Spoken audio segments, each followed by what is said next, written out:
Fighting games, a type of genre that requires the player to learn about combat and techniques, whether that's blocking, grappling, or hand-to-hand combat. There have been many video game companies that have attempted this genre since the game Heavyweight Champ in 1976. And while there are games that got popular with the likes of Street Fighter 2 released in 1991, none can any be more successful as this moneymaker franchise.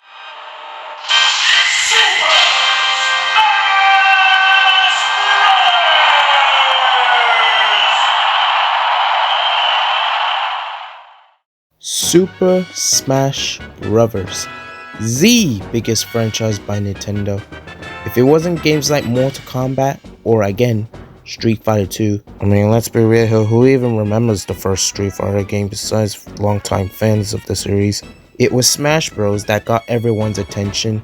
The Smash Bros. Series is remembered for having a huge roster of characters from several Nintendo franchises, but starting by the third entry, they later began adding third-party characters.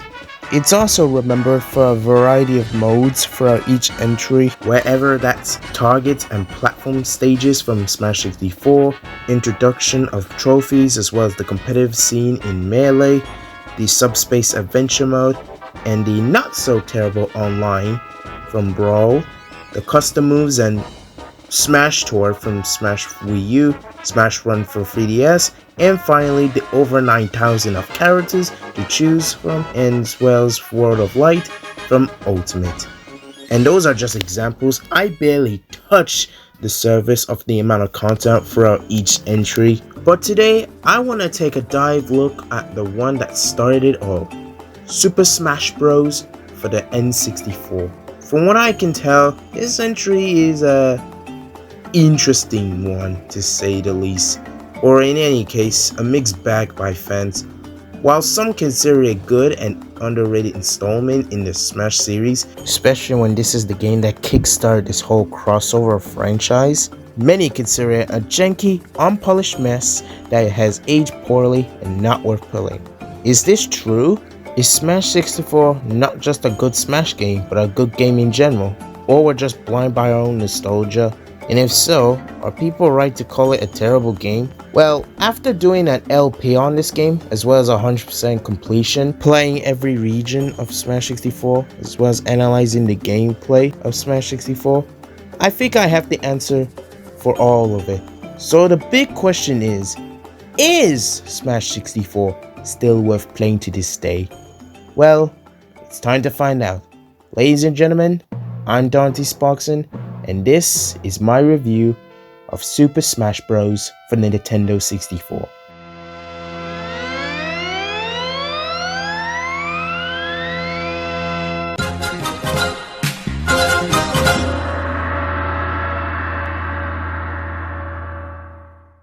Now, before I talk about the game itself, we need to go back in time. The time of context. Starting with the dogs. HAL Laboratory was pretty much a recognizable company back in the mid and late 90s at that point, and it's all thanks to a certain pink gumball with baby stubs and red feet that you may or may not recognize. What made the Kirby series a success in the first place was its easy approach, unique gameplay, and replayability. Masahiro Sakurai and Nintendo wanted a game that appealed to all ages, a game that even preschoolers can pick up and play, and for Dreamland's case, be beaten within an hour. Hell, even my case, I can beat this game with no problem, under a 1 hour. It's a philosophy that has stuck with the series to this day, and it's also the same philosophy that has been carried over for Smash Bros. Now, I'm sure everyone knows what the Nintendo 64 is, so I won't bother dumping a huge wiki summary and just say this. I think the Nintendo 64, despite of its problems compared to the Sony PlayStation, Sega Saturn, definitely had great games such as Super Mario 64, Ocarina of Time, Kirby 64, The Crystal Shards, and Star Fox 64, or Lilac Wars if you happen to live in Europe like me. And in my opinion, really do respect the consoles like C and its games it brought, despite not being my personal favorite. Super Smash Bros. 64 started development back in 1998, but strangely though, it wasn't even called that. Originally, it was called Dragon King the Fighting Game. Sakurai created this prototype and later showed it to his co-worker Satoru Iwata, who later on joined in the project. The game itself was a temporary placeholder, using placeholder models and other assets that never made it in the finals. Sakurai wanted this project to stand out amongst any other fighting games at the time, and the only way to do that is with one idea he had in mind. What if we used Nintendo characters in this prototype? Nintendo did not know about this idea until the prototype was shown. The prototype that's shown featured Mario, DK, Samus, and Fox as playable characters. Nintendo at first was unsure and pretty much concerned with the idea at the time, but thankfully the idea would be later on approved. Honestly, the fact they were against the idea is one I can understand, because from their perspective, something about Mario uppercutting a yellow rat just doesn't sound right, or Bounty Hunter slam dunking a Emperor Fox just doesn't sound like Nintendo would allow. But thankfully, Nintendo would later improve upon this idea, and I'm glad they did, because this is what makes Smash Bros. The way it is. But it makes you wonder, what would the prototype would be if they didn't approve this? Well, we don't have to worry about that anymore, because in 2022, Sakurai himself would finally reveal the prototype. And to be honest, judging by the footage of the gameplay, it doesn't look that bad. You can tell there are some elements that are carried over, the most notable one being the percentage meter, which we'll talk about when we get into the gameplay. Unfortunately, there's no playable ROM of this, so this is our best bet. Super Smash Bros. For the Nintendo 64 will be released in 1999 for all regions, the 21st of January in Japan, 26th of April for North America, and finally 19th of November for Europe. And all of these versions are different. Makes you wonder how different these versions are. So when you boot up the game for the very first time, you get this cool opening cutscene that takes place in someone's bedroom. Some white girl picks up a random Nintendo plushie and then drops it alongside dropping other objects. And then go, 3, 2, 1, cuenta bra! The plushies come to life, and then bam, you have all of these Nintendo mascots coming together for a battle royale. I love this opening cutscene a lot, not only for the visuals and the music playing behind this opening cutscene alone, but because it also establishes everything you need to know about this game. Is what you see, it's what you get. With this shot of Mario and Kirby duking it out on a one-on-one fight being my favorite shots in this game. Is this shot secretly trying to tell me that Sakurai and Miyamoto are rivals in a sense? Kinda? The 8 main characters clash together, we see 4 hidden silhouettes, and then the emblem. An emblem that represents what Smash Bros. Is. An emblem that, starting with Melee, became the O for Bros. But what does it mean? Well, based on what I researched, the emblem represents the crossover of several Nintendo franchises, while the logo's 4 section represents the 4-player aspect of games, or in other words, the 4-player multiplayer. Smash 64 is the only Smash game in this series to feature the characters as plushies or dolls, because future entries, starting with Melee, they will be later represented as trophies, until Ultimate exists and then change them into spirits. Moving on, it's finally time we talk about the first thing we see, the graphics. I think the first important question we need to answer is, how well does Smash 64 hold up visually?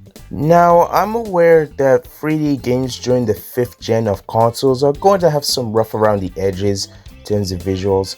I mean, as charming as some games look, we gotta admit ourselves that most of them don't really hold up very well in today's standard. But for Smash Bros. 64's case, the answer is yes and no.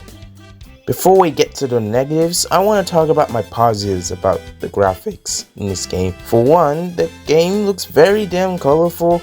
Any environment you fire around on, whether that's Hyrule Castle or Kirby's Dream Land, aren't too shabby to look at. On the technical side of things, this is the only N64 game that actually runs in 60 frames per second. In fact, it runs in 60 FPS pretty much everywhere in the game.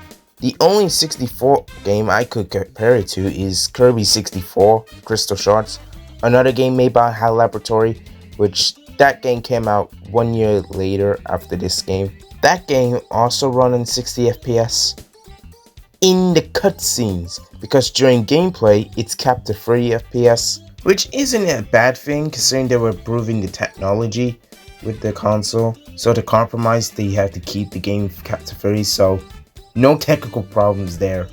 The best part about the frame rate in Smash 64 is that I never came across any frame drops that dips below 50 or 30 frames per second. It's very consistent. Now this next pick has nothing to do with the game itself, but I wanted to mention the box art and its art direction. I like how in this entry they go for more of a comic book style with these characters, and all three of these box arts look pretty damn solid. My favorite has to be the Japanese box art, which pretty much further highlights the whole comic book style that Smash 64 is going for. Now, as much praise I've been giving Smash 64 in terms of its graphics and visuals, that's not to say I have some negatives with that topic. For one, the character models are, let's just say, hit and miss, and that's putting it lightly. You got characters like Donkey Kong and Falcon that look pretty much off, and then you got character models like Master Hand that look better than anything else in the game. Character animations can look very stiff, and sometimes questionable too, like why does Mario and Luigi look like they're suffering from a heat rash every time they throw a fireball? Then there's the inconsistency of items. You get items like the hammer, the home run bat, the ray gun that are modeled in 3D, and then you get stuff like Pokeballs, which is just 2D sprites. The textures like the flowers and trees in Dreamland are also for sprites, but to the game's credit, considering that you'll be mainly focusing on fighting your opponents all the time, they're not somewhat noticeable. I understand why they did this due to the limitations of the N64's hardware. As such, it is pretty noticeable when you're looking at the textures. Not necessarily distracting, but very noticeable when you're going out of your way. Sakurai would later state in one of his reviews that all of this was done to keep the game smoothly running in 60 FPS, because if the developers were trying to add more 3D polygons, the game would not run smoothly as they want it to. Sure, it would have made the game look more detailed, but it would have made the game run like shit. When it comes to music, the soundtrack for this game is pretty good. Hirokazu Ando, who is known to compose music for the Kirby series, returns to the studio to compose more music for Smash 64, featuring remixes and arrangements from fan-favorite Nintendo franchises like Mario and Metroid. All the remixes are pretty great. Standouts to me are the Gourmet Race from Kirby Superstar / Fun Pack, the main theme from Star Fox 64 / Lilac Wars, the overall film from Mario, and finally the Legend of Zelda main theme. As for non-remix tracks, standouts to me are the bonus game theme and the character select theme.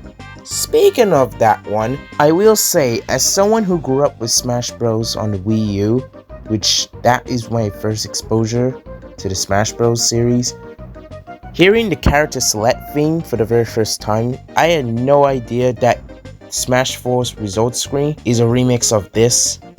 You know what, I think I should mention this too before we talk about the gameplay. The menu theme in this game. You know how future Smash Bros games, since Melee, every main theme gets you hyped up in some capacity? Smash 64, however, the menu theme is very different of its tone.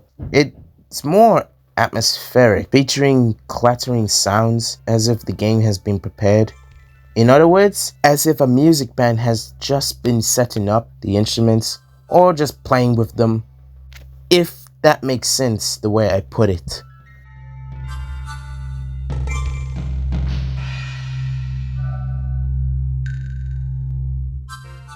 So far, the graphics are pretty good for its time, and the soundtrack is pretty great. Even though I personally do not listen to a game soundtrack that often.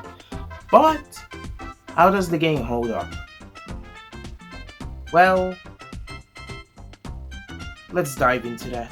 It's time to talk about the controls. Smash Bros. 64 is a very simple game to play. You move left and right with the joystick, jump by using the C buttons, and finally attack with the A and B buttons, with the A button being used for standard attacks, while the B button used for special attacks. You can use the Z and R buttons to grab your enemies and throw them away. You can also use the Z and R buttons to block or dodge your enemy's attacks. As for the L button, well, you can taunt. Yeah, that's it. Your attacks can change depending on the direction of inputs. The same thing applies of your special attacks and throwing your opponents. Now, while all this sounds a lot to digest, take my word, it isn't as complicated as it sounds. In fact, all of these things are very simple and natural to learn. In fact, you can learn all of this with the tutorial. If you don't press anything during the title screen, the game will take you to the tutorial scene. In fact, the simplicity of the controls is what Sakurai's main goal was. He wanted Smash Bros. To be an easy pick up and play game, but also hard to master in terms of skill. The problem with fighting games back then is that the only way to win a fight and get good at it is to button mash your way through. In other words, games like Street Fighter required specific buttoning inputs to activate special moves, while newcomers will just breeze through it by just button mashing. Smash 64 is not like one of those games. While the mechanics still have depth, as I said already, it manages to become simple and learn, with only the challenge comes down to mastering your skill. In the game, you have a percentage meter. The higher the percentage is, the more chances you can finish your opponent off with a smash attack. One of my favorite things to do in this Smash Bros series is to see how high I can chain up combos and keep it going, but I also know when and where is the perfect time to use the right move. Every character plays the same, with the only difference being their special attacks. And speaking of characters, I think it's time we get into the next topic, the characters. Smash 64 has 8 characters, 12 in total if we're including the unlockables, and each brings something different to the table. We'll be going through the 8 main characters first and their pros and cons, so let's not waste any time and get into that. Starting with Mario, an all-around character that has great balance of offense and defense capabilities, but unfortunately has limited range compared to the higher tier characters. Donkey Kong, a very heavy, strong dude that can move while holding boxes, but easily the worst playable fighter out of the main 8 due to his size. He has slow, predictable attacks and has the worst vertical distance recovery. I only play him for laughs. Link, a sword fighter that has a versatile arsenal and very defensive, but unfortunately has slow ground speed. He's up special, while not as bad as DK's or B in terms of recovery, is still pretty awful. Actually, no, scratch that. At least DK's or B can cover horizontal distance. Link can't do both. It's much more better if you put it to use on the ground rather than the air. Next up is Samus, very heavy yet floaty, distant horizontal recovery, and arguably has the highest raw damage output in the game. The problem with Samus is that she has no reliable grounded or aerial options for approaching, and she's among the least mobile characters in the air due to her floatiness. Next up, Yoshi, a character that lacks enough special to recover but more than makes up for it for its great aerial attacks. Kirby, easily among the strongest characters in the game. He has surprisingly long range attacks as well as strong moves and great recovery. His up tier is notably considered one of the best attacks in the game due to his large range, high speed, and good combo ability, and the ability to break shields. Overall, Kirby is just a fun character to play around.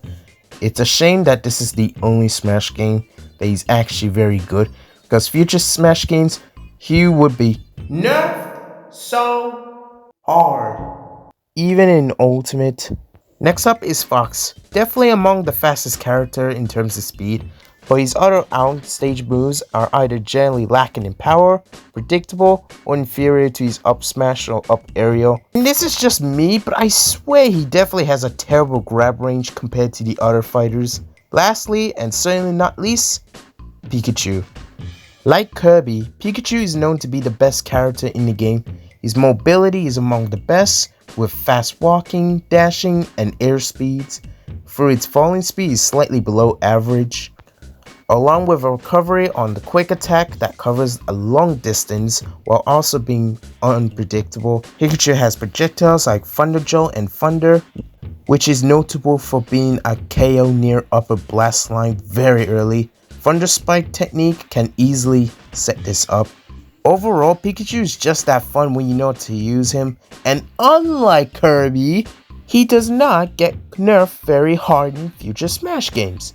Honestly, the Smash 64 tier list pretty much speaks for itself on how good these two characters are. And there you have it, all the 8 main characters. Of course, there are the unlockable fighters, but we will get there, don't worry.